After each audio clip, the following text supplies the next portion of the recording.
Hello students, hope you all are doing well. And as I always say that stay at home, be safe and strictly follow the rules of lockdown given by the government.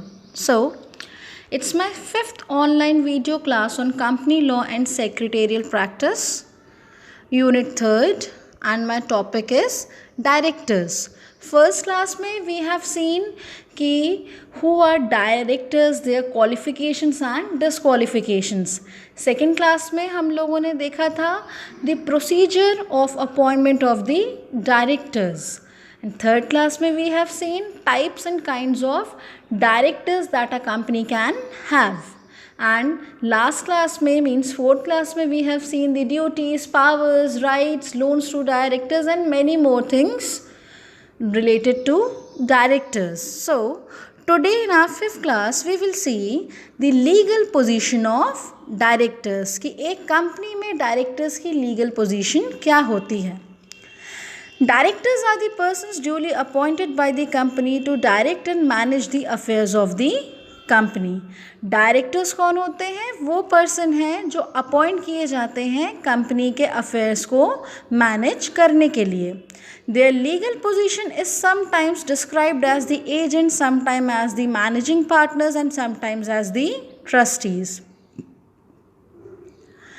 Directors को कभी हम as an agent भी देख पाएंगे, कोई time managing partner के हिसाब से भी देख पाएंगे, कोई टाइम ट्रस्टीज़ के हिसाब से भी देख पाएंगे और कोई टाइम ऑफिसर के हिसाब से भी पाएंगे. But each of these is not exhaustive of their powers and responsibilities but as indicating useful points of view from which they may for the moment and for the particular purpose be considered.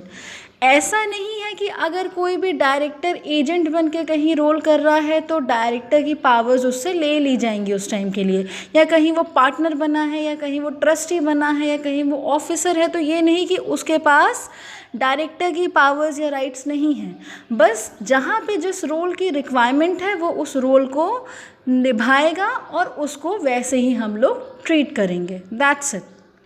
सो अब directors की legal position company में कौन कौन सी हो सकती है? Director एक trustee के हिसाब से एक्ट कर सकता है, कंपनी के एजेंट के हिसाब से एक्ट कर सकता है, मैनेजिंग पार्टनर हिसाब से एक्ट कर सकता है और कंपनी के ऑफिसर के हिसाब से एक्ट कर सकता है. So first of all we will see the legal position of the directors as trustees. Directors are the persons selected to manage the facts of the company for the benefit of the shareholders. It is an office of trust which it is their duty to perform fully and entirely. Directors are also described as trustees of the company. They must account for all the money over which they exercise control. Their acts and dealings must be for the benefit of the company. They must exercise their powers honestly in the interest of the company and all the shareholders and not their sectional interest. They occupy a fiduciary position. Directors are trustees of the company's money or property which comes into their hands or which is actually under their control and of the powers entrusted to them. Trustee वो लोग कैसे हैं कि जैसे directors के control में ही company का जितना भी फंड पैसा ये सब होता है वो डायरेक्टर्स के कंट्रोल में ही रहता है. तो डायरेक्टर को वहाँ पे बहुत ही फेथफुल वे से काम करना चाहिए. पूरी जो फंड्स एंड फाइनेंस है उसका पूरा उन लोग को एक ट्रांसपेरेंट ब्योरा अपने पास मेंटेन करना चाहिए, एक ट्रांसपेरेंसी मेंटेन करनी चाहिए. कोई भी फंड्स का वो पर्सनल यूज़ ना करे, कोई भी फ्रॉड वे से. वो हमेशा कंपनी के शेयर होल्डर्स के और कंपनी के बेनिफिट में ही काम करें.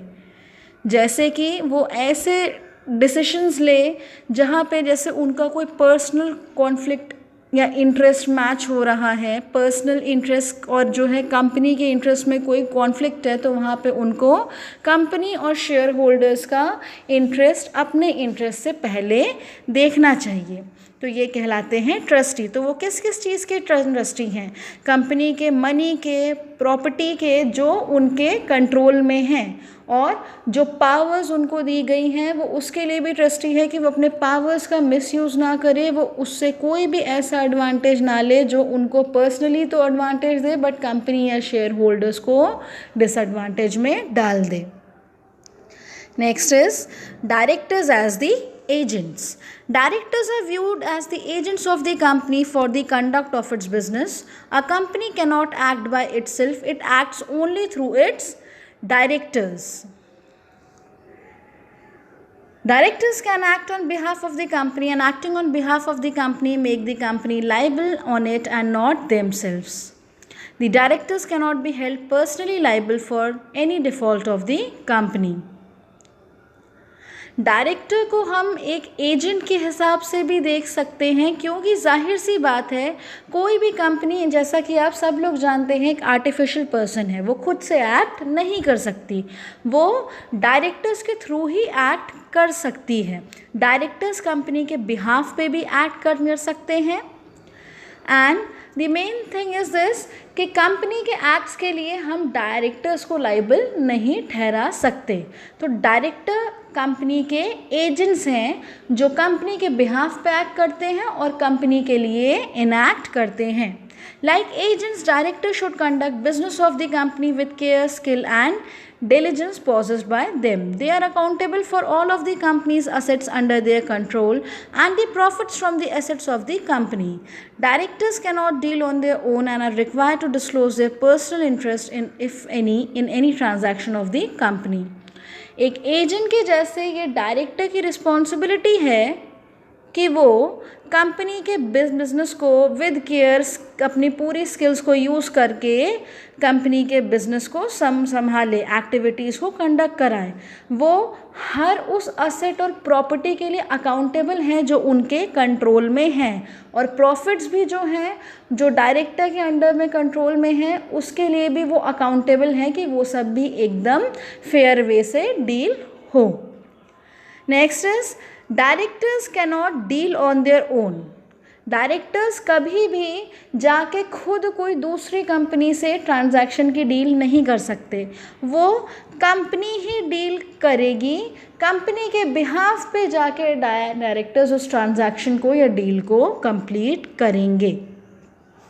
और अगर किसी डायरेक्टर का पर्सनल इंटरेस्ट है, जैसा कि मैंने लास्ट क्लास में भी बताया था कि disclosure of interest by the director, अगर हम किसी कंपनी से कोई भी ट्रांजैक्शन या कोई भी कॉन्ट्रैक्ट में एंटर कर रहे हैं किसी दूसरी कंपनी में, और उस दूसरी कंपनी में हमारी कंपनी का डायरेक्टर कुछ शेयर्स होल्ड करता है, या वो उसका एम्प्लॉय रहा हो या उसका पार्टनर रहा हो या मेंबर रहा हो, तो ये चीज़ डायरेक्टर को डिस्क्लोज करनी होगी हमारे कंपनी में.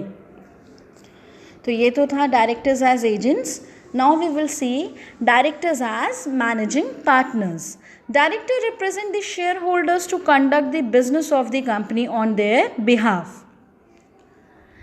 They enjoy vast power of management over the company and perform many functions which are in the nature of proprietary, for example, allotment of the shares, raising of loans, investment of funds of the company.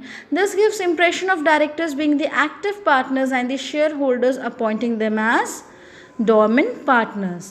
The very fact that most of the time directors themselves are the significant shareholders in the company strengthens the argument that directors are the managing partners of the company. अब यहाँ पे क्या होता है, जैसा कि हम सब जानते हैं कि डायरेक्टर्स के पास कंपनी की बहुत सी पावर्स या मैक्सिमम पावर्स रहती हैं. पावर कौन कौन सी हैं, जिस वजह से वो शेयर्स का अलॉटमेंट देखते हैं कि कहाँ कहाँ शेयर्स अलॉट करने, किसे किसे करने हैं, लोन्स रेज करते हैं, इन्वेस्टमेंट करते हैं कंपनी के फंड से, कहीं भी जहाँ पे उनको ठीक लगता है वो इन्वेस्टमेंट करते हैं. ठीक है, तो डायरेक्टर्स क्या होता है, डायरेक्टर्स बेसिकली हम लोग टर्म कर सकते हैं कि ये एक वैसे मैनेजिंग पार्टनर्स हैं कंपनी के. क्यों? क्योंकि वो पूरा मैनेजमेंट ही तो देख रहे हैं ना कि कंपनी को कैसे ग्रो करना है, क्या करना है, कहाँ से सक्सेस आएगा, कहाँ से प्रॉफिट अर्न होगा. तो हम लोग डायरेक्टर को एज अ मैनेजिंग पार्टनर भी टर्म कर सकते हैं. तो ये क्या कहलाता है, this gives the impression of directors being the being the active partners and the shareholders appointing them as dormant partners. shareholders directors को ऐसा dormant partners सोचते हैं कि हमारे dormant partners हैं. dormant partners means जो साइलेंट पार्टनर है, जो a kind of dead partner है, जो पार्टनर तो है बट जिनका कोई रोल नहीं है, वो एकदम साइलेंट है. बट एक्चुअली में directors are the most active partners of the company. Most of the significant, जैसा कि हमने ये कहा था कि आप लोगों को फर्स्ट क्लास में जो क्वालिफिकेशन का बताया था कि डायरेक्टर्स भी कंपनी में कुछ शेयर्स होल्ड करते हैं, जितना उनको कम कंपनी का आर्टिकल्स बोलता है वो उतने शेयर्स होल्ड करते हैं. तो डायरेक्टर्स कंपनी के इंटरेस्ट में काम करते हैं. तो हम लोग ये बोल सकते हैं कि डायरेक्टर एक वे से एक शेयर होल्डर भी है जो कि कंपनी के प्रॉफिट के लिए वर्क कर रहा है. Last is director as officer in default. Officer who is in default for the purpose of any provision in this act which enacts that an officer of the company who is in default shall be liable to any penalty or punishment by way of imprisonment, fine or otherwise means any of the following officers of the company, namely. अब company में कोई भी misconduct हुआ है या कोई भी default हुई है तो जाहिर सी बात है जो ऑफिसर हैं जिनके रहते या जिनके नॉलेज में ये डिफ़ॉल्ट हुई है वो लोग भी उस एक्ट के लिए लाइबल हैं. तो वो किस किस ऑफिसर्स का नाम आ सकता है उसमें? First is whole time director, second is key managerial personnel, third is where there is no key managerial personnel, such director or directors as specified by the board in this behalf and who has or have given his or their consent in writing to board to such specification, or all the directors if no director is so specified. जहाँ पे कोई भी की managerial person नहीं है वहाँ पे वो डायरेक्टर या और सब डायरेक्टर्स जो कि बोर्ड से स्पेसिफाई किए गए हैं और उन लोगों ने अपना कंसेंट भी दिया है इन राइटिंग में, या तो ऐसा कोई डायरेक्टर नहीं है जिसे बोर्ड ने स्पेशली स्पेसिफाई किया है या उसने कंसेंट दिया है, तो उस केस में कंपनी में जितने भी डायरेक्टर्स हैं उन सबको लाइबल ठहराया जाएगा या तो वो लाइबल हैं. Any person who under the immediate authority of the board or any key managerial personnel is charged with any responsibility including maintenance, filing or distribution of accounts or records, authorizes, actively participates in, knowingly permits or knowingly fails to take active steps to prevent any default. या तो कोई भी ऐसा person जिसे board ने ये authority दी थी या की मैनेजरियल पर्सन ने ये अथॉरिटी दी थी कि ये रिस्पॉन्सिबिलिटी तुम संभालोगे, जैसे कि कौन कौन सी? मेंटेनेंस की, ठीक है, डिस्ट्रीब्यूशन ऑफ अकाउंट्स और रिकॉर्ड्स मींस अकाउंट्स और रिकॉर्ड्स को फेयर वे से हर एक के बीच में, शेयर होल्डर्स के बीच में डिस्ट्रीब्यूट करने की, ठीक है, और वो जहाँ पे फॉल्ट हुई है वो पर्सन उसमें एक्टिवली पार्टिसिपेट किया है या तो वो नहीं भी जानता था फॉल्ट कि ऐसी फॉल्ट हो रही है बट उसको लग रहा था कि फॉल्ट होगी बट फिर भी उसने कोई स्टेप नहीं लिया, तो उस पर्सन को भी हम लोग लाइबल कहेंगे. आई रिपीट, कोई ऐसा पर्सन जो कि बोर्ड से या की मैनेजरियल पर्सनल से जिसको ऑथोराइज़ किया गया है कि आप ये जिम्मेदारियां लेंगे और उस पर्सन के रहते कोई भी फॉल्ट हुई है या वो पर्सन को लग रहा था कि ऐसी कोई फॉल्ट होगी बट फिर भी उसने कोई भी स्टेप्स नहीं लिए उस फॉल्ट को हटाने के लिए, तो उस केस में वो पर्सन लाइबल होगा. Next is any person in accordance with whose advice, directions और instructions of the board of directors of the company is accustomed to act other than a person who gives advice to the board in a professional capacity. या तो कोई ऐसा person जिसने advice दी थी या जिसके directions या इंस्ट्रक्शंस पे बोर्ड ऑफ डायरेक्टर्स जो है वर्क कर रहे थे, एक्ट कर रहे थे, ठीक है, उसको भी हम लोग लाइबल ठहरा सकते हैं या वो भी लाइबल है. Every director in respect of a contravention of any of the provisions of this act who is aware of such contravention by virtue of the receipt by him of any proceedings of the board or participation in such proceedings without objecting to the same, or where such contravention had taken place with his consent or connivance.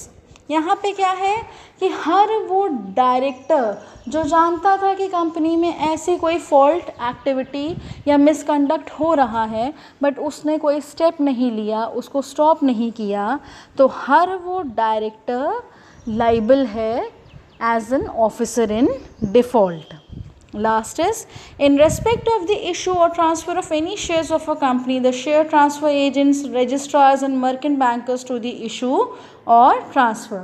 अब जैसे shares का ट्रांसफरशिप का case था, तो उस case में अगर कोई भी मिसकंडक्ट हुआ है, कोई भी इलीगल चीज़ हुई है, तो उसके लिए जो शेयर ट्रांसफ़र एजेंट्स हैं, जो रजिस्ट्रार है, जहाँ पे रजिस्ट्री होती है, जैसे कि शेयर्स जब ट्रांसफ़र होते हैं किसी के नाम पे, तो रजिस्टर में उनका नाम, जो नए शेयर होल्डर हैं उनका नाम चढ़ता है, तो वो रजिस्ट्रार्स होते हैं. या जो मर्केंट बैंकर्स होते हैं जो कि कंपनी को इस शेयर IPO के केसेस में एडवाइस प्रोवाइड करते हैं, हेल्प करते हैं, उनको भी हम लोग लाइबल ठहरा सकते हैं या वो भी लाइबल हैं.